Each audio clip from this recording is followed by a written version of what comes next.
In Revelation chapter 11, verse 18, we read, "The nations were angry, and your wrath has come, and should destroy those who destroy the earth." God knew that man, left unchecked in his selfishness and greed, would eventually destroy the earth. And we watch as man continues to ravage the environment, giving no concern for the future generation. It is a matter of fact that this generation has done more to destroy planet Earth than any generation before. Consider one statistic. According to Al Gore in his book Earth in the Balance, we are exponentially destroying thousands of animal, bird, and fish species each year. This destructive trend began during our current generation. We're seeing some catastrophic environmental effects in this country with wetland loss and topsoil loss. Scientists know very well today that atmospheric carbon dioxide is increasing very significantly. We know with certainty that the burning of fossil fuels is causing significant damage to the Earth's biosphere. By the time we get into the middle of the next century, a magnitude of heat wave or a drought that we might have only experienced once in the 20th century, we might be experiencing once every 10 years.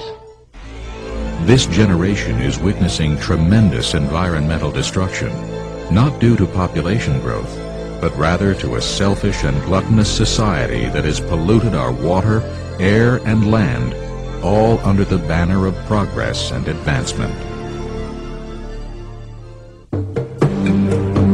One of the concerns that we have with the depletion of the ozone layer is that we know that ultraviolet radiation increases, and that ultraviolet radiation actually causes skin cancer. And it's interesting, according to the Bible, in the book of Revelation, that the Bible talks about sores breaking out on the flesh of people. So certainly it's a possibility that this very scenario that's taking place is preparing us for something which is yet to come. Of course, if there were a major exchange of nuclear weapons, this would dramatically decrease the ozone blanket that protects and shields the Earth, and it would be even more dangerous for people to have any exposure to the sun. Already we are having skin cancers and so many problems that have developed because of the increased radiation now, but it's going to increase even more according to the prophecies in the book of Revelation. International initiative is needed to seek new solutions for ozone depletion and global warming and acid rain. The concentration of carbon dioxide in the air has increased by over 10% since 1958, and by nearly 25% since the Industrial Revolution. Without ozone in our atmosphere, I would probably need a sunscreen protection factor of 500, and probably even that would not be enough. Concerning the very last days, we read in Revelation chapter 16, "Then the fourth angel poured out his bowl on the sun, and power was given to him to scorch men with fire. And men were scorched with great heat. They blasphemed the God of heaven because of their pains and their sores, and did not repent of their deeds." Without the ozone layer protecting us, we would literally be scorched. Add to that the continued trend toward global warming and the greenhouse effect, and it's not difficult to see how this prophecy might soon be fulfilled. One of the things that concerns people today is to see the erratic changes that are taking place in weather. Almost every day when we turn on the television or read the newspapers, we find that something is taking place in the world where there is a great catastrophe occurring. These are exactly the kinds of things that Jesus talked about, the warning signs which would indicate that the time of his return was soon. Several prophetic references are made that imply an increase in chaotic weather in the last days. Jesus said, "For in those days there will be tribulation, such as has not been since the beginning of creation." And the Apostle Paul writes that the whole creation groans and labors with birth pangs, eagerly awaiting the redemption. Just as a woman's birth pangs increase in frequency and strength as the time of delivery draws near, so too, the Bible tells us, the creation will groan and labor with increased frequency. Even the Apostle John in the book of Revelation writes of noises, thunderings, lightnings, earthquakes, hail, and fire during Earth's final days. The following quote was taken from the December 1994 issue of World Watch, a collection of press reports compiled by the environmental group Greenpeace from 6 continents between 1990 and 1994.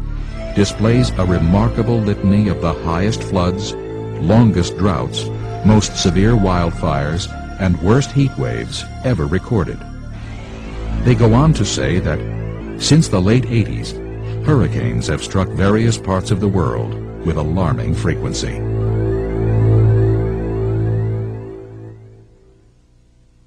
Among the many prophecies that Jesus gave as signs of the last days, his disciples said, Master, what will be the sign of your coming and the end of the world and so forth? And he laid it out for them. And among them was famine and pestilence. And there's an estimated 5 to 20 million people who die of starvation each year.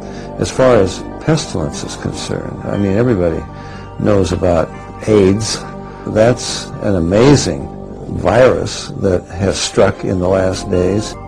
We are reading constantly of the tremendous famines that are gripping different areas of the world, and along with those, of course, the viruses, the HIV, and many different viruses that we have not really found yet the answer for. So these are all signs of the soon return of Jesus Christ. We've just seen the devastating effects of the environment. Earthquake, famine, pestilence, the depletion of the ozone. You may say it's easy to predict these things. I could predict an earthquake, and quite possibly the paper would have it in its edition tomorrow. But can you possibly explain the increased rapidity of these things all at once worldwide? Now we'll explore technology. How could possibly 4,000 years ago a prophet describe so implicitly the technology that's taking place worldwide today if it didn't exist then?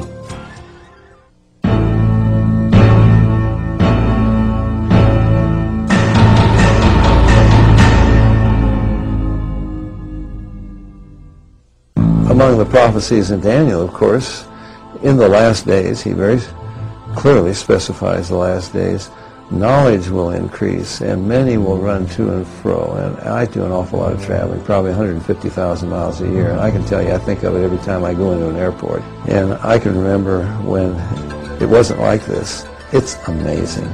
You go into an airport, millions and millions of people running to and fro. I mean, I'm off to Europe. I was just the last couple of months I've been in South America and South Africa, both. It's astonishing. Running to and fro, exactly as the Bible said. And knowledge will increase. I mean, you look at a computer and think what's happening. The explosion of knowledge on the internet, it's exponential. It's beyond what anybody could have ever imagined.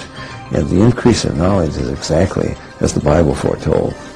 According to the prophet Daniel, whose words were recorded some 2,500 years ago, in the last days we would expect a time when people would travel to and fro, literally around the world, and knowledge would increase. There would be an explosion of information. Today, as we look at the information age in which we live, we see that the words of Daniel are being fulfilled before our very eyes. It's interesting that in the days of David or Abraham, we communicated with handwritten messages. We traveled at the speed of horseback, and we clothed ourselves with an agrarian economy. You can go all the way through history to George Washington, who was communicated with written messages. He traveled at the speed of horseback, and he clothed himself with an agrarian economy.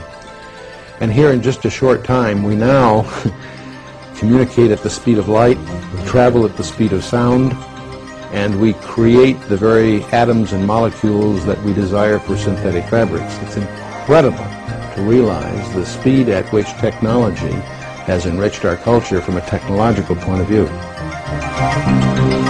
As we watch the explosion of technology and knowledge, as well as the transportation and communication revolution, we wonder, How could the prophet Daniel have predicted this 2,500 years ago?